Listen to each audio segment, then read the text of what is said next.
Welcome, in front of me is a Philips S318 and today I will show you how to format the SD card. So to get started you want to open up settings and from there scroll down to storage right here and then find your disk. So for me it's the SD SanDisk right here, and once you tap on it, then tap on the three dots and choose settings, and you should find an option called format.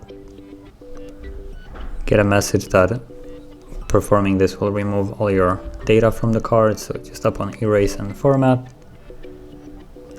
You'll have a progress, and once it's finished, basically everything from it will be gone and the card will be immediately ready to use again.